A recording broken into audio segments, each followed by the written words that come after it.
أعوذ بالله من الشيطان الرجيم. بسم الله الرحمن الرحيم.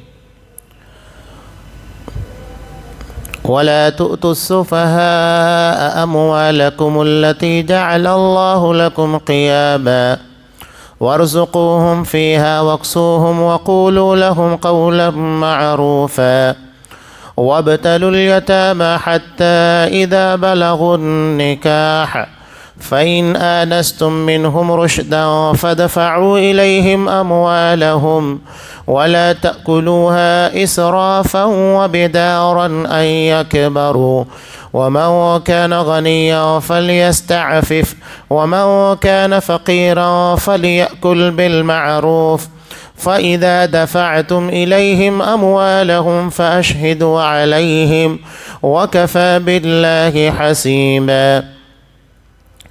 للرجال نصيب مما ترك الوالدان والأقربون وللنساء نصيب مما ترك الوالدان والأقربون مما قل منه أو كثر نصيبا مفروضا. وإذا حضر القسمة أولو القربى واليتامى والمساكين فارزقوهم منه وقولوا لهم قولا معروفا. وليخشى الذين لو تركوا من خلفهم ذرية ضعافا خافوا عليهم فليتقوا الله وليقولوا قولا سديدا.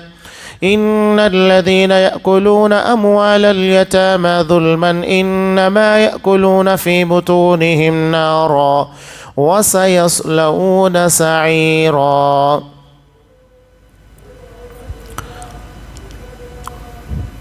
بے عقل لوگوں کو اپنا مال نہ دے دو جس مال کو اللہ تعالیٰ نے تمہاری گزران کے قائم رکھنے کا ذریعہ بنایا ہے. ہاں، انہیں اس مال سے کھلاؤ پلاؤ، پہناؤ اوڑھاؤ اور انہیں معقولیت سے نرم بات کہو، اور یتیموں کو ان کے بالغ ہونے تک سدھارتے اور آزماتے رہو. پھر اگر ان میں تم ہوشیاری اور حسن تدبیر پاؤ تو انہیں ان کے مال سونپ دو، اور ان کے بڑے ہو جانے کے ڈر سے ان کے مالوں کو جلدی جلدی فضول خرچیوں میں تباہ نہ کر دو. مالداروں کو چاہیے کہ ان کے مال سے بچتے رہیں. ہاں، مسکین محتاج ہو تو دستور کے مطابق واجبی طرح سے کھا لے. پھر جب انہیں ان کے مال سونپو تو گواہ بنا لو. دراصل حساب لینے والا اللہ تعالیٰ ہی کافی ہے. ماں باپ اور خویش اقارب کے ترکہ میں مردوں کا حصہ بھی ہے اور عورتوں کا بھی. جو مال ماں باپ اور خویش اقارب چھوڑ کر مرے، خواہ وہ مال کم ہو یا زیادہ، اس میں حصہ مقرر کیا ہوا ہے. جب تقسیم کے وقت قرابت دار اور یتیم اور مسکین آ جائیں تو تم اس میں سے تھوڑا بہت انہیں بھی دے دو اور ان سے نرمی سے بولو. چاہیے کہ وہ اس بات سے ڈریں کہ اگر وہ خود اپنے پیچھے ننھے ناتواں بچے چھوڑ جاتے جن کے ضائع ہو جانے کا اندیشہ رہتا تو ان کی چاہت کیا ہوتی. بس اللہ تعالیٰ سے ڈر کر جچی تلی بات کہا کریں. جو لوگ ناحق ظلم سے یتیموں کا مال کھاتے ہیں وہ اپنے پیٹ میں آگ ہی بھر رہے ہیں اور عنقریب وہ دوزخ میں جائیں گے. سورہ نساء آیت نمبر 5 سے آیت نمبر 10. محترم حاضرین، عزیز ماں اور بہنوں، یتیم کے مال کے تعلق سے کچھ باتیں اس سے پہلے بھی بیان کی گئی. یہاں کچھ تفصیل کے ساتھ انہی چیزوں کا تذکرہ کیا جا رہا ہے.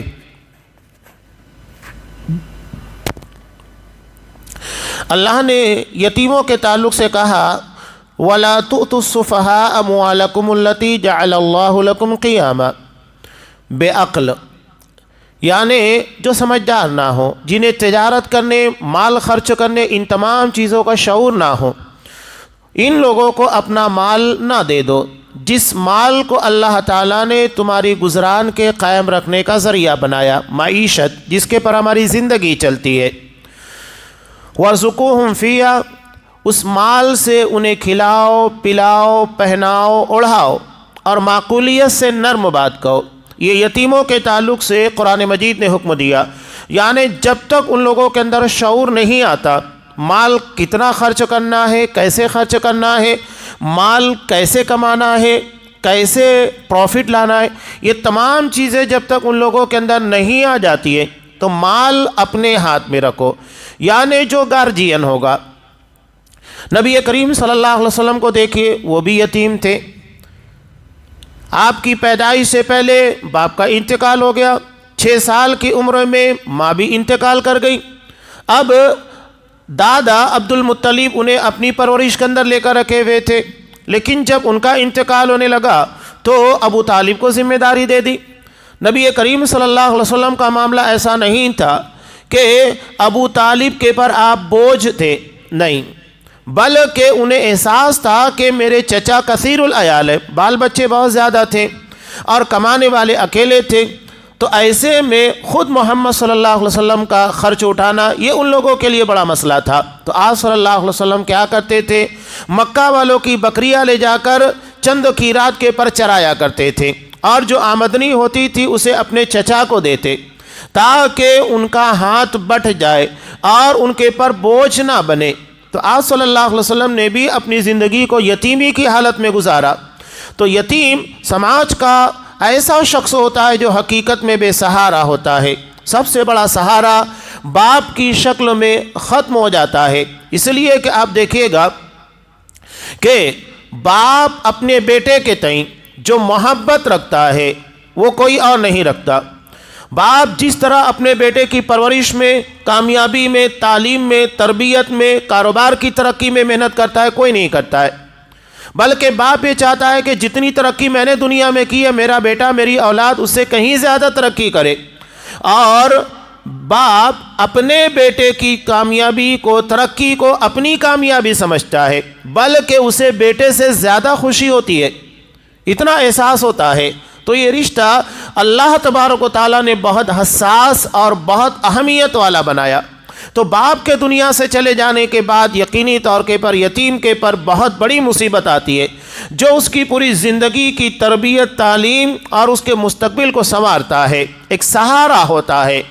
تو اگر ایسی صورت میں جب یتیم جس کے پاس مال ہو، اس کے ماں باپ مالدار تھے، مال چھوڑ کر گئے، اس مال کو ضائع نہیں ہونے دینا ہے، بلکہ نبی کریم صلی اللہ علیہ وسلم نے ارشاد فرمایا، ترمذی کی روایت، الا من ولی یتیما لہ مال فلیتجر بہ، کہ سنو کہ اگر کوئی شخص کسی یتیم کا سرپرست ہو، جس کے پاس مال ہو، تو مال کو ایسے ہی نہ چھوڑ دے یا اس کے پر خرچ کر کے ختم نہ کرے، فلیتجر فیہ، بلکہ اس مال کو تجارت کے اندر لگائے تاکہ مال میں بڑھوتری ہو، اضافہ ہو، ولا یترک حتی تأکلہ الصدقہ، اور اسے یوں ہی نہ چھوڑ دے کہ آہستہ آہستہ زکوٰۃ سے اس کا مال ہی ختم ہو جائے، بلکہ اسے تجارت میں لگا کر ترقی دے۔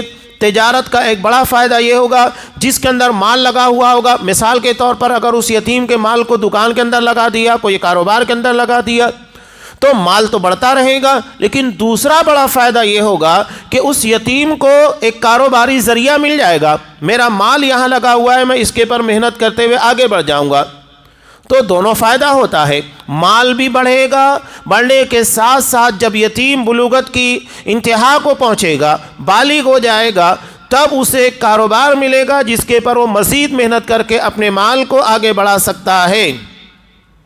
اب یہاں یتیموں کے تعلق سے ایک اہم بات اور بیان کی جا رہی ہے کہ انہیں آزماتے رہنا چاہیے، یعنی کچھ خرچ دے کر، تجارت کے اندر کچھ مال دے کر، یا انہیں دکان کے پر جہاں پر بھی ممکن ہو انہیں آزمانا چاہیے۔ وَابْتَلُوا الْيَتَامَ حَتَّى إِذَا بَلَغُوا النِّكَاحَ، جب تک کہ وہ بلوغت کو نہ پہنچ جائے، یعنی بلوغت سے پہلے ان لوگوں کو آزماتے رہنا یہ چاہیے، تھوڑا تھوڑا دے کر کہ وہ کاروبار میں کتنا کامیاب ہے، کتنا تجربہ ہو رہا ہے، کس طرح وہ کاروبار کر سکتے ہیں، جہاں غلطی ہو اس کو سدھارنے کی کوشش کریں، آزماتے رہنا چاہیے۔ فَإِنْ آنَسْتُم مِّنْهُمْ رُشْدًا، اور اگر تم ان میں ہوشیاری، رشد تو کہتے ہیں سمجھداری کو، یعنی کاروبار کرنے کے تعلق سے سمجھداری آ جائے کہ اب ہمیں کیسے کاروبار کرنا ہے۔ کاروبار ایسا تو نہیں ہے کہ آپ ایک ہی دن کے اندر کامیاب بن گئے، اس میں تجربے کی ضرورت پیش آتی ہے، کبھی کبھی سالوں لگ جاتے ہیں۔ ایسا ہوتا ہے کہ کبھی ایسا ہوتا ہے کہ مال کا اسٹاک کب کیا جائے گا، مال کی کھپت کب کی جائے گی، کس وقت تو مال سستا ملتا ہے خریدا جائے، کس وقت تو مہنگا بکتا ہے اس وقت تو اس کو بیچا جائے۔ یہ تجارت کے اندر بہت اہم اور بنیادی ضرورت، مال کہاں سے ہمیں کم قیمت پر مل سکتا ہے، کس جگہ کے پر ہم زیادہ قیمتوں کے اندر فروخت کر سکتے ہیں، تجارت اسی کو کہا جاتا ہے۔ تو قرآن نے وہی کہا کہ اگر تمہیں انہیں رشد، سمجھداری، یعنی وہ تجارت کے تعلق سے سمجھدار بن چکے ہیں، تو فَادْفَعُوا إِلَيْهِمْ أَمْوَالَهُمْ، ان کا مال ان کے حوالے کر دو۔ اب یہاں دو طرح کے لوگ، ایک وہ ہیں جو مالدار ہیں، تو قرآن مجید نے ان لوگوں کو کیا کہا، فَلْيَسْتَعْفِفْ، وہ یتیم کے مال میں سے کچھ بھی نہ لیں، بچ کر رہیں، ان کے مال میں کوئی حصے داری نہ لگائے۔ اب یہاں پر یہ لوگ کہہ سکتے ہیں، جیسا کہ آگے مسئلہ آ رہا ہے کہ ہم یتیم کی پرورش کر رہے ہیں، اسے اپنے گھر کے اندر رکھے ہوئے، وقت دے رہے ہیں اس کے پیچھے، تو قرآن نے کہا کہ یہ ساری چیزیں تمہارے لیے آخرت کے اجر کا ذریعہ ہے، تم دنیا کمانے کے لیے مت لگو۔ یہ تو تاجرانہ ذہنیت ہے کہ جس طرح کوئی کسٹمر آ کر آپ کو 100 روپے دیتا ہے، آپ 100 روپے کا سامان دے دیتے ہیں، یہاں پر بھی آپ باقاعدہ وہی تاجرانہ ذہنیت، ہم نے اس کو اتنا وقت دیا، اتنا اس کے پیچھے یہ لگایا، تو اس کی قیمت کیا بنتی ہے ہم کو چاہیے۔ اس کا مطلب یہ ہے کہ ایک یتیم کو آپ آخرت کے طلبگار بن کر نہیں بلکہ تاجر کی حیثیت سے اس کی پرورش کر رہے ہیں، ایسا نہیں ہے۔ اللہ نے مال دیا ہے تو بچنے کی کوشش کرو۔ لیکن ومن کان فقیرا، اگر کوئی محتاج ہے جس کے سرپرستی کے اندر کوئی مالدار یتیم آ گیا ہے، تو قرآن نے کہا فلیاکل بالمعروف، اس کے مال میں سے معروف طریقے سے، یعنی جتنا ضرورت بن سکتی ہے اتنا ہی کھائے، زیادہ نہ کھائے، ضرورت کے تحت ہی استعمال کرے۔ اب یہاں جب یتیم اس انتہا کو پہنچ جائے کہ اسے شعور آ گیا، سمجھداری آ گئی، اس کا مال اس کے حوالے کرنا ہے، فَإِذَا دَفَعْتُمْ إِلَيْهِمْ أَمْوَالَهُمْ، جب مال اس کے حوالے کرنے لگ جاؤ، فَأَشْهِدُوا عَلَيْهِمْ، تو اس کے پر گواہ بنا لو، تاکہ لوگوں کو پتہ لگ جائے کہ اس کا اتنا مال تھا اور ہم نے تجارت کی تو اس میں اتنا اضافہ ہوا، ساری تفصیل کو دے کر لوگوں کے سامنے اس کا مال اس کے حوالے کر دیا جائے، تاکہ کسی قسم کا شبہ نہ ہو، لوگ یہ نہ کہیں کہ اتنا مال تھا اتنا ہی کیوں دیا، کوئی شبہ نہ رہے، ڈاؤٹس وہاں پر نہ رہے۔ وَكَفَى بِاللَّهِ حَسِيبًا، حساب لینے والا تو اللہ تعالیٰ کافی ہے۔ یہ یتیم کے تعلق سے چند اہم باتیں تھیں جو قرآن مجید نے یہاں پر بیان کیا۔ اب یہاں میراث کے مسائل ہیں۔ میراث کے مسائل یہاں پوری تفصیل نہیں آئے گی، انشاءاللہ آئندہ درسوں میں آنے والی ہے۔ اور یہ میراث کے جو مسائل ہوتے ہیں عام لوگوں کو سمجھنا تھوڑا دشوار ہوتا ہے، اس لیے کہ حساب و کتاب کے معاملات ہوتے ہیں، شریعت نے کہا کس انداز سے کس کے لیے کیا رکھا ہے، یہ سمجھنا تھوڑا دشوار بھی ہوتا ہے، لیکن اگر کوشش کی جائے تو بہت مشکل بھی نہیں ہے۔ ترکہ پہلی بات سمجھنا ہے، قرآن مجید نے جگہ جگہ کیا کہا، جیسا کہ اس آیت کے اندر کہا لِلرِّجَالِ نَصِيبٌ مِّمَّا تَرَكَ الْوَالِدَانِ وَالْأَقْرَبُونَ، کہ ماں باپ اور خویش اقارب کے ترکہ میں مردوں کا حصہ ہے۔ ترکہ، ترکہ کس کو کہتے ہیں؟ ترکہ اس مال کو کہتے ہیں جو مرنے والا چھوڑ کر جاتا ہے، جب تک وہ زندہ ہے وہ ترکہ نہیں ہے، مرنے کے بعد ترکہ بنتا ہے، یعنی مرنے والا جس مال کو چھوڑ کر گیا ہے اس کو ترکہ کہا جاتا ہے، میراث کہی جاتی ہے۔ اب یہاں ایک مسئلہ یہ بھی پیدا ہوتا ہے، بعض لوگ اپنی زندگی کے اندر ہی اپنے بال بچوں کے درمیان میراث تقسیم کرنا چاہتے ہیں، تو میراث نہیں ہے، وہ ترکہ نہیں ہے، اس لیے کہ انسان جب تک زندہ ہے وہ ترکہ نہیں بنے گا، مرنے کے بعد ترکہ بنتا ہے، میراث تقسیم ہوتی ہے، تو زندگی کے اندر تقسیم نہیں ہے۔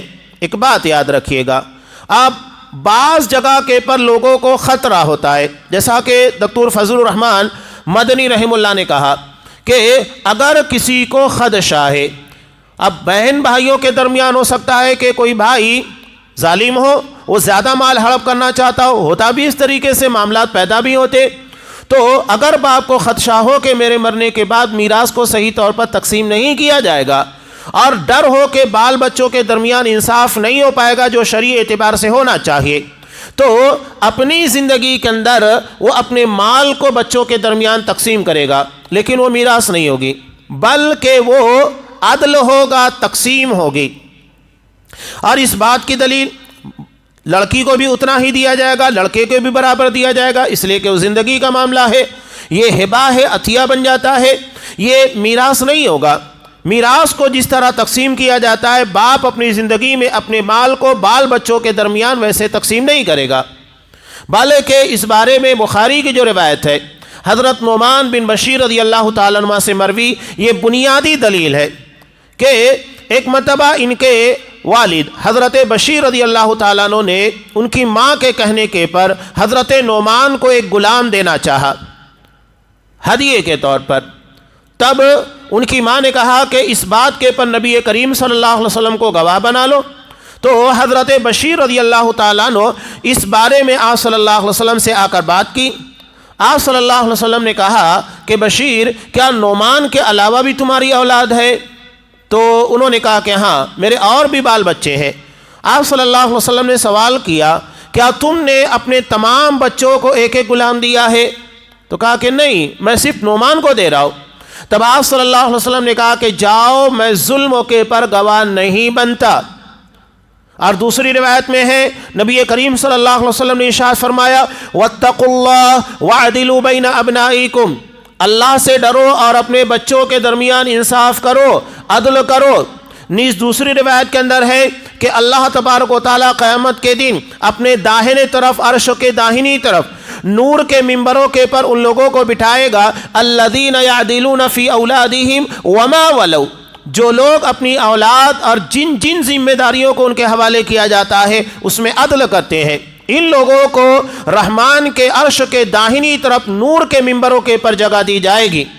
جو اپنی اولاد اور جو بھی ذمہ داری اللہ نے دی، چاہے آپ جماعت کے ذمہ دار بن گئے، مدرسے کے ذمہ دار بن گئے، مسجد کے ذمہ دار بن گئے، اپنے خاندان کے ذمہ دار بن گئے، یا اگر آپ کو کسی جگہ کوئی تنازع کے اندر فیصلہ کرنا پڑ گیا، وہاں ذمہ داری دے دی گئی، تو ساری جگہوں کے پر آپ انصاف کریں تو ایک بہت بڑا اعزاز ملے گا کہ اللہ نور کے ممبروں کے پر جگہ دے گا، یہ عدل ہے۔ تو یہاں اپنے بچوں کے تعلق سے اللہ کے رسول نے کہا کہ عدل کیا جائے، تو زندگی کے اندر عدل ہوگا، جتنا آپ بیٹے کو دے رہے ہیں اتنا بیٹی کو بھی دیا جائے گا۔ وہاں تقسیم وہاں پر ترکے کی طرح میراث جو تقسیم کیا جاتا ہے ویسے نہیں ہوگا کہ لڑکے کو 200 روپے دیے جائے، لڑکی کو 100 روپیہ دیا جائے، نہیں، وہ میراث جب مرنے کے بعد تقسیم ہوگی ویسے ہوگی، یہ ایک مسئلہ ہے۔ اب یہاں کچھ چیزیں جو ضمناً پریکٹیکلی لائف کے اندر آتی ہے ان کو بیان کرنا بھی ضروری ہوتا ہے، جیسا کہ ایک مسئلہ یہ بھی آیا تھا کہ دکتور فضل الرحمان مدنی رحم اللہ کے پاس مسئلہ کیا تھا۔ ہمارے یہاں یہ چیزیں پیش آتی ہے، اس لیے میں ان چیزوں کا تذکرہ کر رہا ہوں کہ ایک شخص کا انتقال ہوا، اب بڑا بیٹا شروع سے اپنے باپ کے ساتھ کاروبار میں شریک تھا، اپنے باپ کے ساتھ، جیسا کہ مالیگاؤں کے اندر پاور لوم چلتے ہیں، شروع سے شریک تھا۔ اب ہوا یوں کہ جب باپ کا انتقال ہوا، باپ کے انتقال کے وقت اس کی ایک اولاد تھی جو تقریباً 1-2 سال کی تھی۔ اب مسئلہ یہاں یہ پیدا ہوا کہ جو بڑا بیٹا تھا جس نے اپنی زندگی کا بڑا حصہ باپ کے ساتھ کاروبار کے اندر لگایا، اسے بھی اتنا ہی مال ملتا میراث کی بنیاد کے پر، ترکے کی بنیاد پر، جتنا اس 1-2 سال کے بچے کو ملنا تھا۔ حالانکہ بڑے بیٹے نے بہت زیادہ محنت کی، لیکن وہ ساری چیزیں محل نظر ہو گئی۔ تو اس بارے میں انہوں نے بہت بہترین بات کہی تھی، یہ تمام چیزیں سمجھنے کی ہے کہ اب یہاں عمومی طور پر ایسا ہوتا ہے کہ اگر باپ کوئی کاروبار کر رہا ہے، بڑا بیٹا ہوتا ہے تو شروع سے لگ جاتا ہے، اور بعد میں آنے والی اولاد اتنا سپورٹ نہیں کر پاتی ہے۔ کبھی ایسا ہوتا ہے کہ باپ کا انتقال جلدی ہو جاتا ہے تو مسئلہ ہو جاتا ہے، بڑا بیٹا زیادہ محنت کر لیتا ہے، یا کبھی کبھی اس کے الٹ بھی ہو جاتا ہے، یعنی بڑا بیٹا زیادہ فائدہ اٹھا لیتا ہے، چھوٹے جو ہوتے ہیں وہ نہیں اٹھا پاتے۔ جیسا کہ ایک مسئلہ یہ ہوا کہ بڑا بیٹا اپنے باپ کے ساتھ کھیتی باڑی کے اندر لگا ہوا ہے، چھوٹے بھائی جو ہیں پڑھائی میں لگے ہوئے۔ اب بڑے بیٹے نے اپنے باپ کی پراپرٹی کے اندر سے جو کھیتی باڑی کے مال آ رہے تھے ان ساری چیزوں سے اپنی اولاد کی بھی پڑھائی کی، ان کی شادی بیاہ سب کچھ کر لیا، انہیں سیٹل کر دیا۔ اب جب باپ کا انتقال ہوا تو ایسی صورت میں بڑے بیٹے نے تو پورا فائدہ اٹھا لیا، اپنے پورے بال بچوں کو سیٹ کر دیا، ان کی تعلیم تربیت کے پر خرچ کر دیا، لیکن چھوٹے بھائی جو لوگ تھے وہ تو اب پڑھ کر اس قابل ہوئے تھے کہ کاروبار کے اندر شریک ہوتے۔ بڑے نے اپنا سب کچھ نکال لیا اور اس کے بعد تمام لوگوں کے درمیان برابر کی تقسیم ہو رہی ہے۔ تو یہ بھی مسئلہ ہوتا ہے کہ کبھی بڑا زیادہ فائدہ اٹھا لیتا ہے، کبھی یہ ہوتا ہے کہ بڑا بیٹا محنت کرنے کے بعد بھی محروم رہ جاتا ہے۔ تو اس ضمن میں کچھ اہم چیزیں جس کو ہم کو سمجھنا چاہیے۔ ڈاکٹر فضل الرحمان مدنی رحمہ اللہ نے ایک بہت بہترین اس کے بارے میں تجویز دی تھی۔ انہوں نے کہا کہ اس کا ایک آسان سا طریقہ یہ ہے کہ باپ اپنے بڑے بیٹے کو اپنے کاروبار کے اندر بحیثیت اجیر، مزدور کے رکھے کہ ٹھیک ہے میرا کاروبار ہے یا دکان ہے، اس کے اندر تم اتنا وقت تو دے گے اور اس کی بنیاد کے پر جتنی مزدوری ملنا چاہیے میں تمہیں ہفتے کی مہینے کی دوں گا۔ اب وہ مزدوری اس بیٹے کی اپنی ذاتی کمائی ہو جائے گی، اس سے باپ کا کوئی لینا دینا نہیں ہے۔ اب باپ اپنی دکان کے پر اگر کسی مزدور کو رکھتا، لازمی بات ہے کہ اسے اپنے مزدور کو مزدوری دینی ہوتی، اور بیٹا بھی محنت کر رہا ہے تو بحیثیت اجیر اس کو رکھ دیا جائے، اسے ہفتہ یا مہینہ جو بھی طے کر دیا جائے کہ تمہیں ہفتے کا مہینے کا اتنا ملے گا، یہ تمہارا اپنا ذاتی مال بن جائے گا۔ تو ایسی صورت میں اگر اس کے بچے ہوں وہ اپنے ذاتی مال سے ان کے پر خرچ کرے، مسئلہ ہی نہیں ہوگا، یا اسے فیوچر کے اندر کوئی مسئلہ نہیں ہوگا کہ اس نے جتنی محنت کی وہ اپنے باپ کے مال سے مل گئی، وہ محروم نہیں رہا، وہ باپ کا مال نہیں بنا۔ اب یہاں یہ بات بھی ضمن یاد رکھیے گا کہ اگر باپ کی زندگی میں بیٹا کمائی کر رہا ہے، کاروبار کر رہا ہے، تو دونوں چیزیں سمجھیے۔ پہلی بات تو یہ بنتی ہے کہ مثال کے طور پر کوئی ٹیچر بن گیا جسے باپ نے بڑی محنت کر کے ٹیچر بنایا، اب لازمی بات ہے کہ دیگر بھائیوں کے اندر اتنا خرچ نہیں ہوا جتنا اس کے پر خرچ ہوا، تو معروف طریقے سے تو یہ بنتا ہے کہ ٹیچر بننے کے بعد اس کی پیمنٹ اچھی خاصی ہے تو وہ احسان کے طریقے کے پر اپنے بھائیوں کو سپورٹ کرے، اس کی ذمہ داری بنتی ہے۔ وہ یہ نہ سوچے کہ میں تو اپنی محنت کر کے اپنے محنت کے بلبوتے پر یہاں پر پہنچا، لیکن سوچنا چاہیے کہ باپ نے اس کی پڑھائی، اس کی تعلیم اور تربیت کے پر جو خرچ کیا وہ دیگر لوگوں کے پر، دیگر بیٹوں پر خرچ نہیں کیا۔ تو یہ معروف طریقے کی بنیاد کے پر اسے اپنے بھائیوں کا سپورٹ کرنا چاہیے۔ میں ایک فیملی جانتا ہوں بہت اچھے طریقے، اب ہوا یوں کہ باپ بھی ہیڈ ماسٹر اور اس کے بعد 3 بیٹے، تینوں کے تینوں بیٹے جو تھے وہ بھی ٹیچر بن گئے اللہ کے فضل سے۔ اب بڑا بیٹا وہ پہلے لگ گیا جاب کے پر، اور اس کے بعد جو منجھلا بیٹا تھا وہ بھی کچھ دنوں کے بعد لگ گیا، لیکن چھوٹے والا کچھ زیادہ پڑھائی کرنے کی وجہ سے، اچھی تعلیم حاصل کرنے کی بنیاد کے پر نہیں لگ پایا، بعد میں اس کی جاب لگی، لیکن ابھی اس کے پاس اتنا نہیں تھا کہ وہ کچھ بنا سکتا۔ تو باپ نے اپنے دونوں بیٹوں کو ذمہ داری دی کہ تم اپنے اس چھوٹے بھائی کے لیے کم سے کم گھر کا انتظام کرو۔ دونوں نے انتظام کر دیا، خرید کر بنوا کر اچھے طریقے سے دے دیا۔ تو بہت ساری چیزیں احسان کے طریقے پر ہوتی ہے کہ آپ اسے نبھاؤ، یہ نہیں کہ صرف میں اپنا کر رہا ہوں اپنا دیکھوں گا، نہیں، بلکہ بھائیوں کے درمیان کچھ چیزیں وقتوں کی ضرورت کے تحت بہت اہمیت رکھتی ہے۔ میں رشتہ داروں کی بات کر رہا ہوں، بھائیوں کی بھی بات۔ مالیگاؤں کا ایک مسئلہ تھا کہ بڑے بھائی کو اللہ نے مال مل گیا، لیکن بڑا بھائی ترقی کرتے کرتے آگے نکل گیا، چھوٹا بھائی تھا وہ اتنا ترقی نہیں کر پایا، بلکہ بیچارہ مجبور ہو گیا، محتاج ہو گیا۔ اب ایسے میں بڑا بھائی حج کے پر حج ادا کر رہا ہے، عمرے کے اوپر عمرہ کر رہا ہے، اسے اپنے چھوٹے بھائی کی فکر نہیں ہے۔ تو ایسے میں اس وقت ایک عالم دین نے بہت پیاری بات کہی تھی، یہ تمہارا نفل حج ادا کرنا یا نفل عمرہ کرنا اس سے کہیں زیادہ بہتر ہے کہ تم اپنے بھائی کی مدد کرو، اللہ اس سے کہیں زیادہ اجر دے گا۔ اب دونوں بھائیوں کے درمیان کچھ ناچاکی بھی اسی بنیاد کے پر ہو چکی تھی کہ بڑا بھائی خوب ترقی کرنے کے بعد، مال ملنے کے بعد اپنی دنیا کے اندر مگن ہے، چھوٹے کے بارے میں فکر نہیں کر رہا ہے کہ اسے کچھ سپورٹ کر کے اسے آگے بڑھایا جا سکے۔ بہرحال سمجھانے کے بعد اس نے اپنے عمرہ کا پلان کینسل کر کے جو بھی رقم تھی پورے کی پوری رقم اس نے اپنے چھوٹے بھائی کو دی۔ اب سوچئے کتنا فائدہ ہوا، وہ اپنے کاروبار کے اندر اس رقم کو لے کر محنت کرنے لگا، ترقی کرنے لگا، اور مزید یہ کہ دونوں کے درمیان کچھ رنجشیں تھیں، ناچاکیاں تھیں، اللہ نے اسے بھی ختم کر دیا ایک تعاون اور ہمدردی کی بنیاد پر۔ تو اسلام دراصل ایثار اور ہمدردی والا دین ہے، ان چیزوں کو سمجھنا بہت ضروری ہے۔ میراث کے موقع کے پر عموماً لوگ یہ سوچیں کہ کتنا مجھے مل جائے، رحم دلی ہمدردی کا جذبہ ہوتا ہی نہیں ہے، سوچتے ہیں کہ کتنا زیادہ مال، اور اسی جذبے کی بنیاد کے پر ایک بھائی اپنی بہن کو نہیں دیتا ہے، وہ کہتا ہے شادی کر دینا، تو شادی کے پر خرچ کر دیا، اب نہیں ملے گا، ہنڈا تھا دے دیا، اب نہیں ملنے والا ہے، میں نے زیورات بنا دیا، اب نہیں ملنے والا، اب باپ کی پراپرٹی میں تمہارا کوئی حصہ نہیں ہے۔ ہم کون ہوتے ہیں؟ ناجائز جگہ کے پر مال خرچ کر رہے ہیں جہاں پر خرچ نہیں کرنا چاہیے، اور جس جگہ میراث کی بنیاد کے پر، ترکے کی بنیاد کے پر مال دینا چاہیے وہاں دے نہیں رہے، یعنی دونوں اعتبار سے مجرم بن رہے، جہاں نہیں خرچ کرنا چاہیے وہاں خرچ کرتے، اور جہاں شریعت نے دینے کا حکم دیا ہے وہاں دیتے نہیں ہیں، دونوں جگہ جرم کر رہے ہیں، دونوں جگہ مجرم بن رہے ہیں۔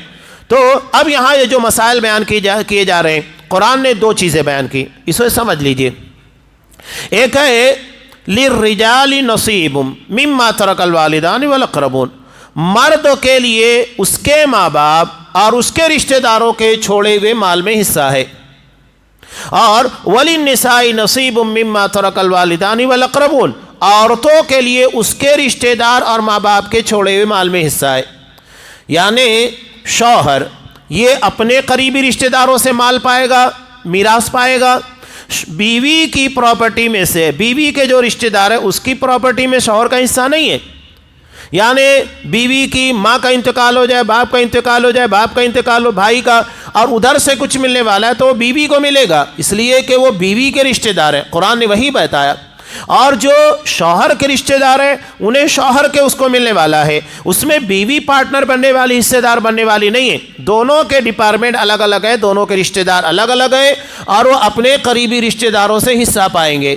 شوہروں کو اپنی بیوی کے رشتہ داروں کے پراپرٹی میں کوئی حصہ نہیں، اسی طرح بیوی کو اپنے شوہر کے قریبی رشتہ داروں کے ترکے میں کوئی حصہ نہیں۔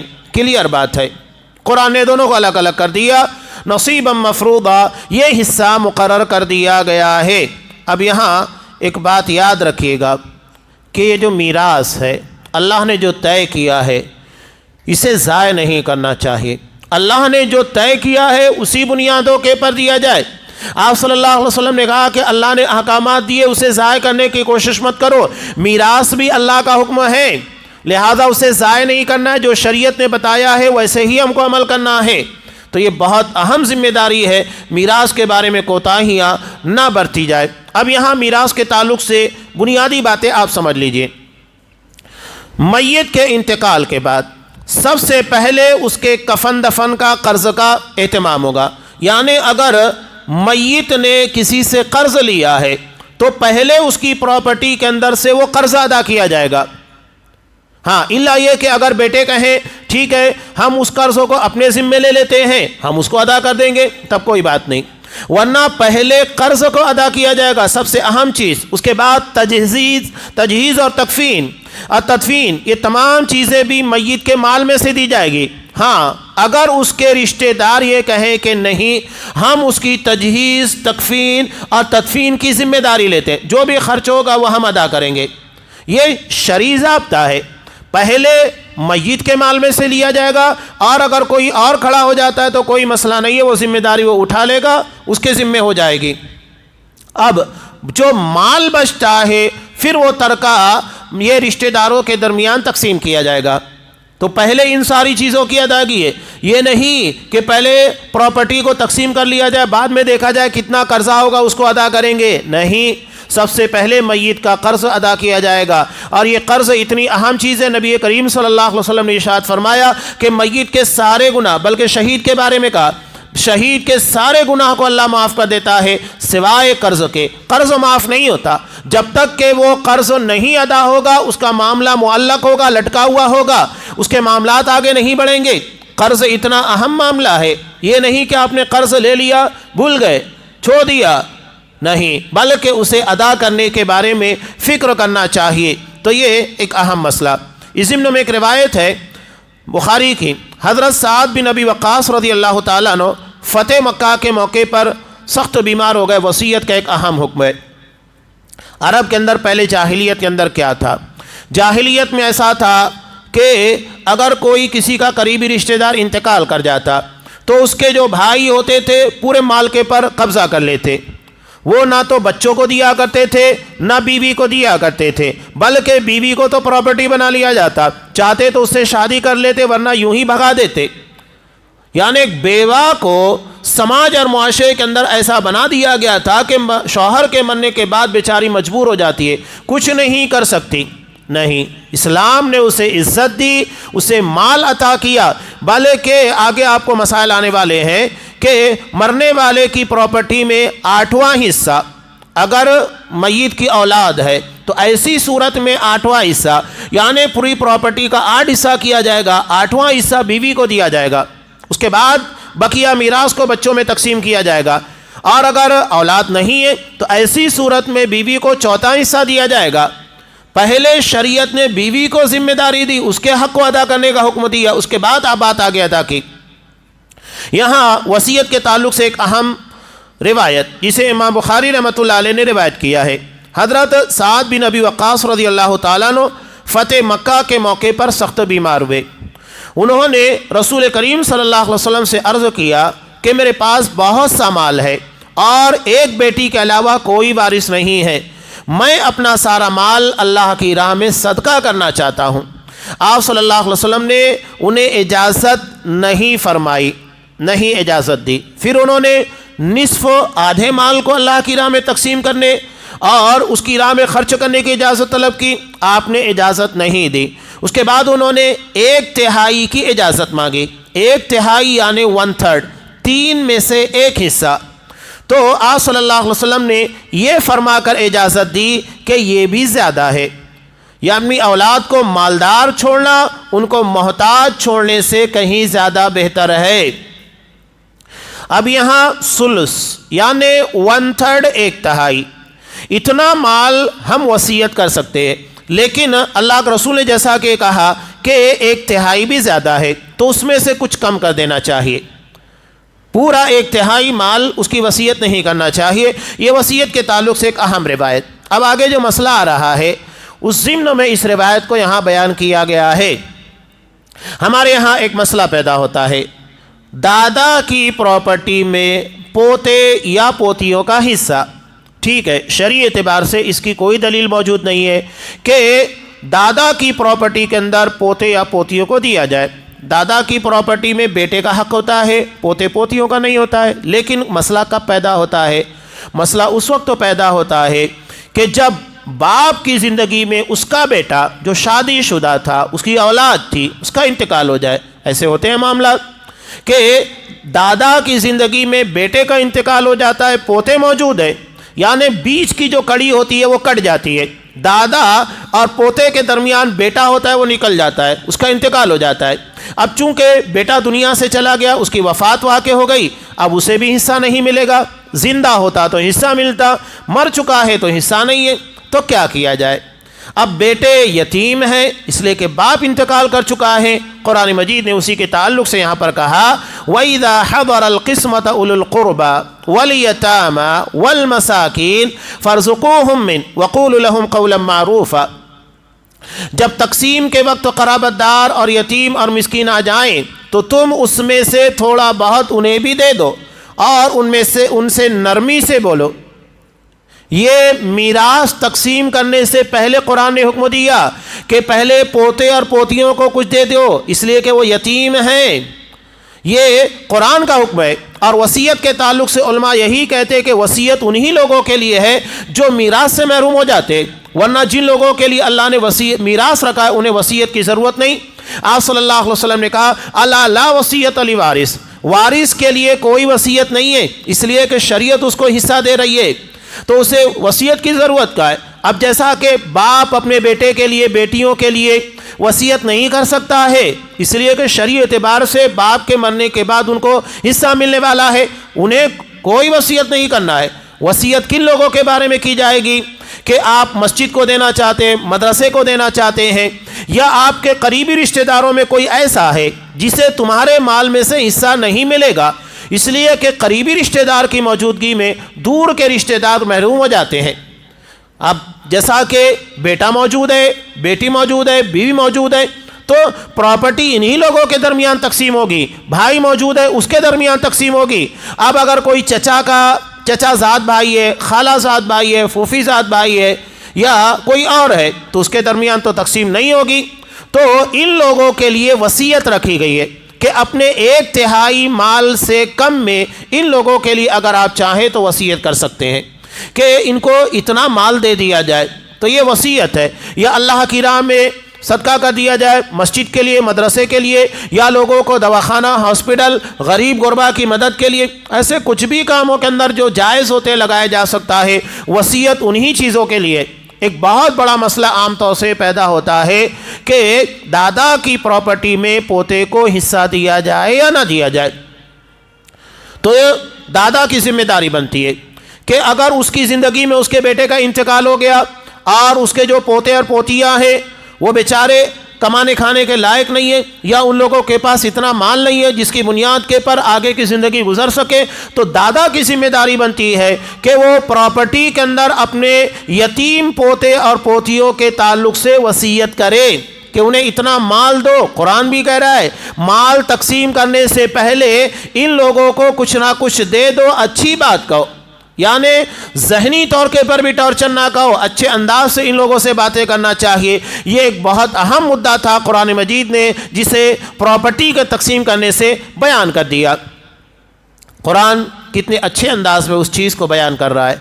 وَلْيَخْشَ الَّذِينَ لَوْ تَرَكُوا مِنْ خَلْفِهِمْ ذُرِّيَّةً ضِعَافًا خَافُوا عَلَيْهِمْ. ذرا سوچو، اللہ سے ڈرو کہ اگر تمہارا اپنے باپ کی زندگی میں انتقال ہو جائے، تمہارے چھوٹے چھوٹے یتیم بچے ہو، اس کے بارے میں کیا سوچو گے؟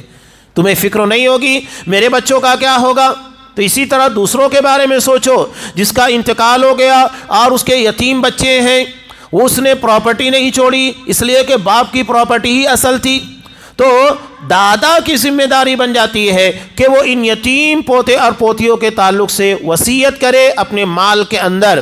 قرآن نے کہا چاہیے کہ اس بات سے ڈریں کہ اگر وہ خود اپنے پیچھے ننھے ناتوا بچے چھوڑ جاتے جن کے ضائع ہو جانے کا اندیشہ رہتا تو ان کی چاہت کیا ہوتی. تو وہ چاہتے نا کہ ان کو مال دیا جائے، ان کو بھی وصیت کی جائے. بس اللہ تعالیٰ سے ڈر کر جچی تلی باتیں کیا کرو. اب یہاں یتیموں کے تعلق سے ایک اور اہم حکم، ان الذین یاکلون اموال الیتامی ظلما، جو لوگ یتیموں کے مال کو ناحق کھاتے ہیں. اب مثال کے طور پر دادا نے وصیت کر دی میرے یتیم پوتوں کو میرے مال سے اتنا دے دیا جائے، اب اس کے بعد اسے نافذ نہیں کیا گیا، اس وصیت کے مطابق یتیم پوتے اور پوتیوں کو نہیں دیا گیا، تو اب یقینی بات ہے کہ ان کا مال ناحق طور پر ظلم کے طور پر کھایا جا رہا ہے. تو قرآن کیا کہہ رہا ہے کہ وہ ظالم جو یتیموں کا مال کھاتے ہیں، جن کے بارے میں وصیت موجود تھی یا جنہیں مال دینا چاہیے تھا لیکن انہوں نے ترکہ تقسیم کرنے سے پہلے نہیں دیا، انما یاکلون فی بطونہم نارا، وہ اپنے پیٹ میں آگ بھر رہے ہیں. سوچئے کوئی آگ کھا سکتا ہے؟ آگ تو آپ چھو نہیں سکتے، اسے کھائیں گے کیسے؟ اس کا مطلب یہ ہے کہ وہ جہنم کے عذاب کا ذریعہ بن رہا ہے، انہیں آگ کھلائی جائے گی. اور اللہ کے لیے چیز کوئی بعید نہیں ہے، بلکہ بخاری کی روایت جو آپ صلی اللہ علیہ وسلم نے معراج کے موقع کے پر دیکھا تھا کہ وہاں کچھ ایسے لوگ ہیں جن کے آگے آگ کے انگارے رکھے ہوئے، وہ اسے اپنے پیٹ کے اندر کھا رہے، اس کی بنیاد کے پر ان کا پیٹ خوب پھیلا ہوا ہے اور وہ ان کے پاخانے کے راستے نکل رہا ہے. تو کون لوگ تھے؟ کہا کہ وہ لوگ ہیں جو یتیموں کا مال ناجائز طریقے پر کھاتے تھے.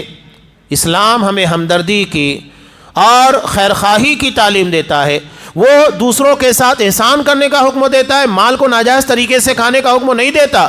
تو یہ بہت بڑی ذمہ داری ہے جو بتائی گئی. وَسَيَصْلَوْنَ سَعِيرًا، اور ان قریب وہ دوزخ میں جائیں گے. تو یہ میراث کی تقسیم سے پہلے انتہائی اہم امور تھے، اہم باتیں تھیں جس کو قرآن مجید نے بیان کیا. اب اس کے بعد میراث کو کس طرح تقسیم کیا جائے گا انشاءاللہ آئندہ درس میں وہ تفصیل آنے والی ہے جو سورہ نساء کی اور خاص طور سے حفاظ کرام کے لیے یاد کرنے کے اعتبار سے بڑی مشکل آیتیں ہوتی ہیں. اس لیے کہ میراث کے مسائل بیان کیے گئے، الفاظ ایک دوسرے سے ٹکراتے ہیں، اور اس آیت میراث کو یاد کرنا حفاظ کرام کے لیے خاص طور سے کافی دشوار ہوتا ہے، لیکن اللہ تبارک و تعالیٰ اس کو آسان کر دیتا ہے۔ انشاءاللہ آئندہ درسوں میں وہ ساری تفاصیل آپ کے سامنے بیان کی جائے گی۔ اللہ تبارک و تعالیٰ سے دعا ہے، یہ حقوق العباد ہے، بندوں کے حق، ہمیں اس بارے میں قرآن کے اور شریعت کے احکام کو فالو کرنے، اور اس بارے میں شریعت نے جو ذمہ داریاں ہم کو دی ہے، ہمیں ان ذمہ داریوں کو صحیح طور پر ادا کرنے کی توفیق دے، ہر قسم کے ظلم اور زیادتی سے ہمیں محفوظ رکھے۔ آمین۔ وآخر دعوانا ان الحمد للہ رب العالمین۔